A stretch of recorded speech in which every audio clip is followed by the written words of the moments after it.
En cette heure de désespoir et de misère, partout dans le monde, il n'y a de rien de plus important que la vie de fraternité, la vie d'amour et d'unité. C'est peut-être très peu, presque invisible, en comparaison avec toute la souffrance du monde.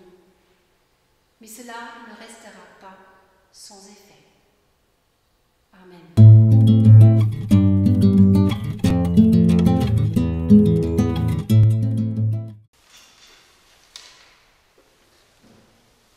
L'évangile pour ce dimanche se trouve dans Luc au chapitre 16 à partir du verset 19.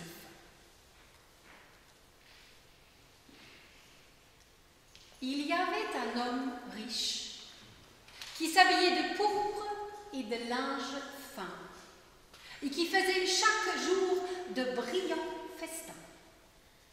Un pauvre, du nom de Lazare, gisait couvert d'ulcères au porche de sa demeure.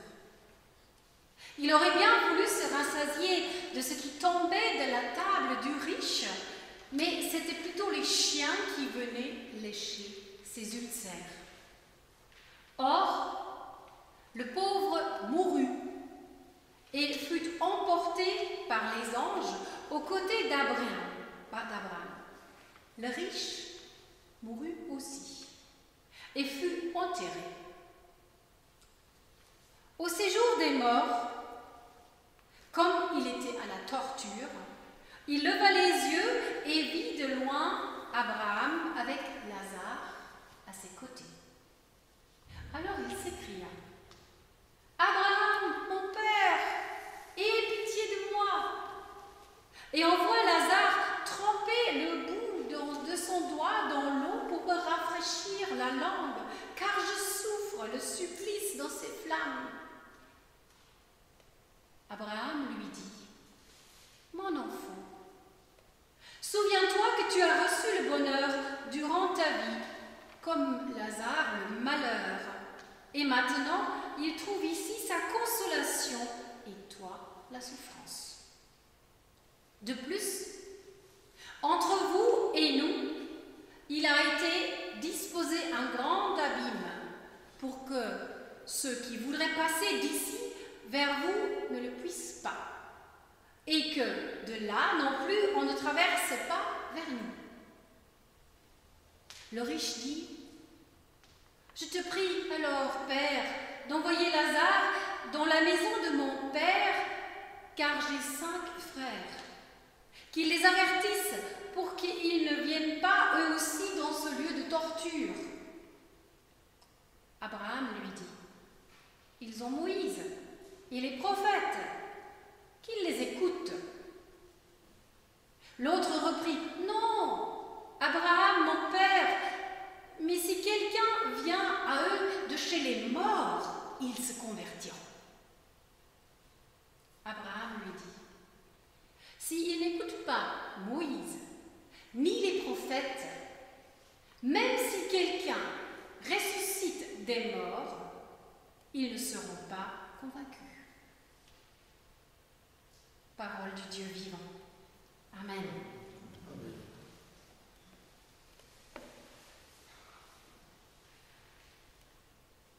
Chers frères et sœurs, chers amis, quelle histoire riche en images. C'est une véritable bande dessinée là, qui se déroule sous nos yeux, oreilles, si j'ose dire. Et je suis certaine que chacun voit un peu autrement selon son contexte d'où il vient les images. Alors je voudrais vous en proposer 3 aujourd'hui, et voilà la première. Vous arrivez à voir ? Un homme riche, habillé comme un roi en rouge, c'était la couleur des rois, pour ceux qui regardent parfois des films qui parlent de l'Empire, et de linge fin, festois, et à sa porte un pauvre est jeté par terre, couvert de plaies, d'ulcères. Les chiens viennent lécher sa peau pourrie.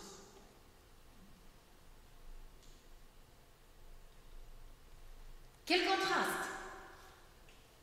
Quelle caricature! Tout oppose les deux. Quelle solitude pour l'un et quel cours pour l'autre! Lazare, cet homme pauvre, malade, affamé, rejeté, exclu et pourtant visible.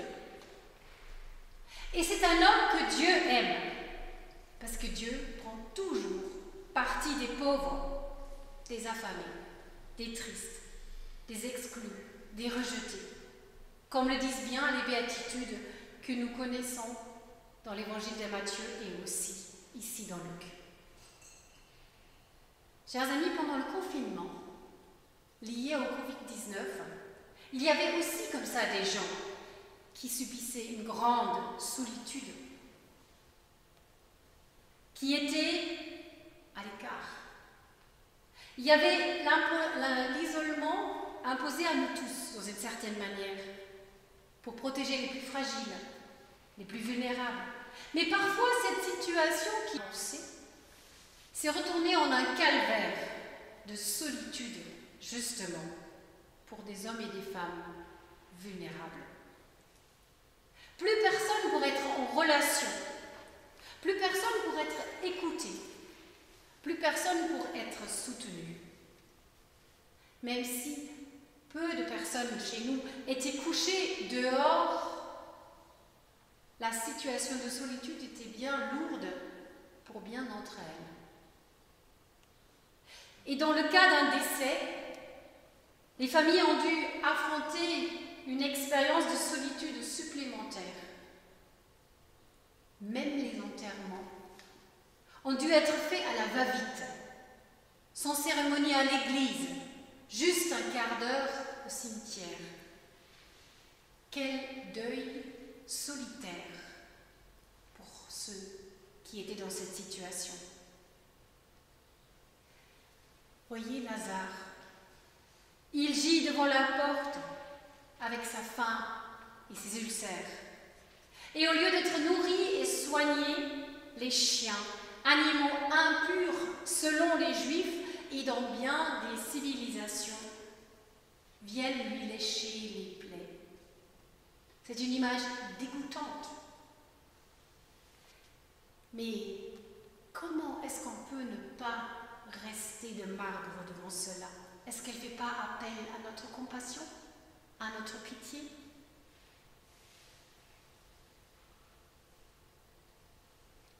Comme Lazare,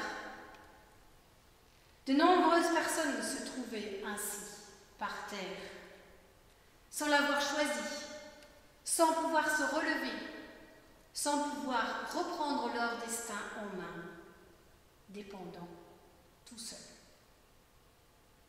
Alors ce qui me frappe dans cette première image, c'est que Lazare, l'homme pauvre, malade, n'est pas jugé.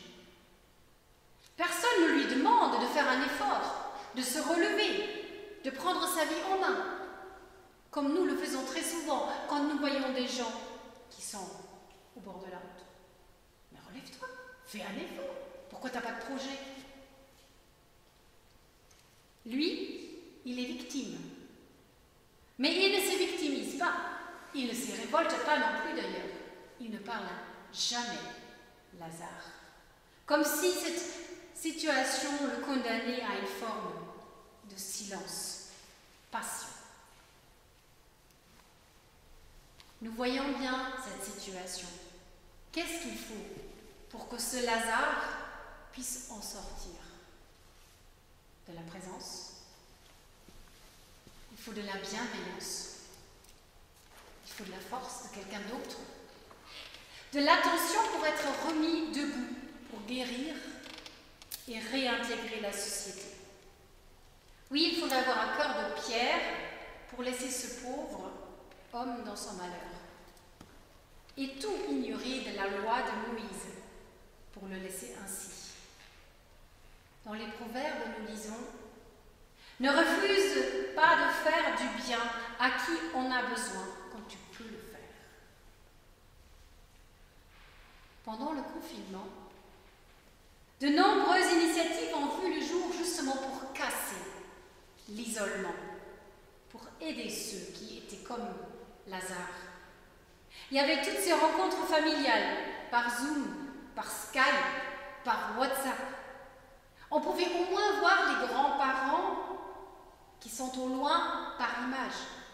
Et même les EHPAD ont mis en place des sessions pour que les grands-mères et grands-pères confinés, isolés, puissent voir leurs membres de famille et ne pas rester dans l'isolement. Il y avait tous ces voisins qui ont fait les courses. Ici dans le quartier, je sais que ça a été fait beaucoup. Pour ceux qui sont âgés et qui n'osaient pas sortir, les voisins, quelle que soit leur religion, sont venus aider. Pendant le ramadan, les familles musulmanes ont apporté le repas du soir, justement, à celles et ceux qui étaient âgés et qui ne sortaient pas. Et puis, il y avait aussi les étudiants qui ont aidé à faire des devoirs via téléphone, via WhatsApp, pour les écoliers en difficulté avec ces cours uniquement par Internet. Et des jeunes qui étaient dans les logements justement collectifs, je pense au Lyotais, et qui partageaient leur connexion Internet pour permettre à d'autres d'accéder au moins aux devoirs en ligne sur mon bureau numérique. À chaque fois, il était important d'être à l'écoute, de maintenir le lien ou de recréer le lien pour que personne ne reste au bord de notre société, confinée, numérique. Personne ne reste dans son isolation. Et je vais passer à une deuxième image.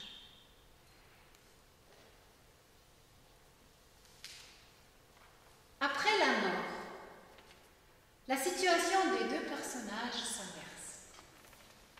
Lazare se trouve protégé dans le sein d'Abraham. Et ça, c'est devant une église du Moyen-Âge, ici en France, où on voit là sur le bas-relief Abraham assis. Et vous voyez, il a comme un porte-bébé, on dirait aujourd'hui d'ailleurs, un grand tissu sur le ventre. Et dedans est couché comme un enfant, Lazare, le pauvre. Vous le voyez? Au milieu. Il est rétabli dans sa dignité grâce à cette relation justement de foi avec Abraham, le père de la foi juive. Et l'homme riche, je ne sais pas si vous le voyez bien aussi, est isolé dans une souffrance et crie aussi à l'aide. Père Abraham, aie pitié de moi, eleison en grec. Il est là à droite, couché. Et entre les deux, là, il y a l'abîme. Vous voyez, l'abîme entre les deux qu'on ne peut pas traverser. Infranchissable. Il les sépare à jamais. Au cours de la semaine, j'ai eu la chance d'échanger sur ce texte biblique avec mon collègue, le pasteur Jean-Paul Boyelé, là, qui est avec moi. Bah oui. Et nous avons parlé de cette histoire d'abîme. Et il a dit, en fait, l'abîme s'est creusé au fur et à mesure de la vie que les deux étaient sur terre.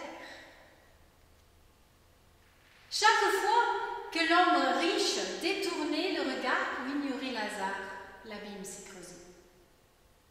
Chaque fois qu'il a préféré jeter les restes de son repas à la poubelle au lieu de les distribuer à Lazare, l'abîme s'est creusé. Chaque fois qu'il a laissé les plaies de Lazare s'agrandir sans les soigner, bander, l'abîme s'est creusé. Chaque fois qu'il a préféré rester dans son univers clos, au lieu d'établir une relation avec Lazare, l'abîme s'est creusé. Et ainsi, à la fin, il est devenu infranchissable. Et je crois que c'est quelque chose d'essentiel, cette idée-là, parce que ça dit bien que les choses importantes se passent ici, aujourd'hui. Mais l'homme riche ne semble toujours pas le comprendre. que c'est ici sur terre qu'on scelle notre destin. Ce n'est pas parce que l'homme riche a vécu le bonheur sur terre qu'il doit supporter d'ailleurs les souffrances après la mort, ni que Lazare soit honoré et consolé après son décès parce qu'il était pauvre et malade. L'Évangile ne nous propose pas une logique tout simplement comme ça de rétribution.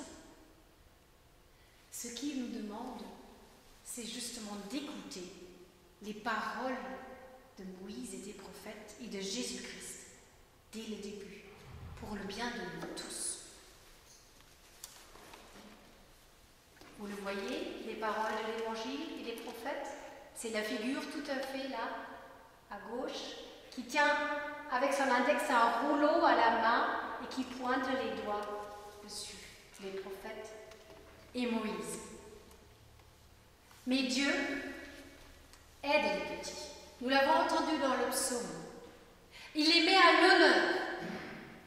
N'est-ce pas significatif que d'ailleurs le pauvre homme a un nom, Lazare, ce qui vient de l'hébreu Éléazer et qui veut dire Dieu aide. Alors qu'à l'inverse, l'homme riche reste anonyme. Comme nous l'avons entendu dans le psaume où il est dit que le nom du riche est effacé. Dans notre monde à nous, d'habitude c'est l'inverse. Nous connaissons les noms des chefs d'État, les noms des chefs de guerre, de grands artistes. Un jour on connaîtra le nom d'Erickson. De grands philosophes, chercheurs, virologues, épidémiologues. On les connaît bien en ce moment. Mais les noms des personnes un peu petits, à la marge, des résidents des EHPAD, des SDF, des demandeurs d'asile, ben ceux-là on ne les connaît pas. Souvent pas. Mais avec Jésus-Christ, c'est la logique totalement inverse. Aux 72 envoyés des gens simples, il dit « Réjouissez-vous de ce que vos noms sont inscrits dans le ciel. » Oui, d'abord, l'Évangile est pour eux. Tous ceux qui sont comme eux. C'est la bonne nouvelle pour les pauvres. Et puis la troisième image dans cette bande dessinée, c'est celle justement de l'écoute de la parole pour combler l'abîme. Où est-ce qu'il pourrait être l'Évangile? Pour vous, ici? Ceux qui se sentent peut-être faibles, invisibles, petits, Dieu vous aime. Dieu vous connaît. Dieu vous rétablit. Et Dieu vous valorise. Et le riche, qu'est-ce qu'on en fait de lui? Dans l'Évangile, il est dit, il est plus facile pour un chameau de passer à travers le trou d'un aiguille que pour un riche d'entrer au royaume de Dieu. Pas cool, hein? Mais la phrase après, c'est ce qui est impossible à l'homme est possible à Dieu. Donc il y a une ouverture. Et rappelez-vous bien qu'Abraham, il dit aussi à celui-là qui est sous la torture, mon enfant. Il ne le condamne pas. Où est l'Évangile pour le riche? Comme Jésus-Christ parle à ceux qui l'écoutent et qui sont vivants, il est dans l'écoute. Abraham dit, ils ont Moïse et les prophètes qui l'écoutent. Moïse, donc la Torah, les 5 premiers livres de la Bible, et les prophètes, c'est ce que nous avons entendu. Aussi, ils sont tous là, et les psaumes. Toujours et à nouveau, les prophètes d'ailleurs ont exhorté, comme Michée, ont te fait connaître aux hommes ce qui est bien. Et ce que l'Éternel demande de toi, c'est que tu pratiques la justice, que tu aimes la miséricorde et que tu marches humblement devant ton Dieu. Les riches, ceux qui vivent en une situation de sécurité matérielle ou aussi qui se sentent à l'aise spirituellement, sont interpellés, appelés à être responsables, à entrer en relation avec ceux qui souffrent, à témoigner la compassion de l'humanité par leurs paroles et leurs actes. Ou pour le dire avec un prophète sait qui était un grand philosophe, justement, Montesquieu.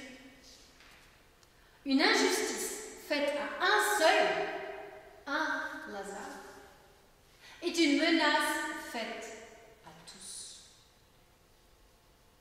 Frères et sœurs, celui qui a le choix, c'est l'homme riche. On l'a bien dit, l'homme pauvre, il ne peut rien pour sa situation.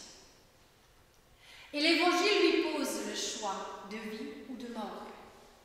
Le choix d'écouter Jésus-Christ pour que sa vie soit aussi plus belle, plus riche, plus accomplie, plus de sens, ou pas. Et celui qui est revenu des morts pour nous annoncer cela, ce n'est pas Lazare, mais c'est Jésus-Christ lui-même, rappelez-vous. Alors écoutez cette bonne nouvelle, que vous soyez riche, que vous vous sentez riche, ou que vous vous sentez pauvre. Et je terminerai avec une parole de prière.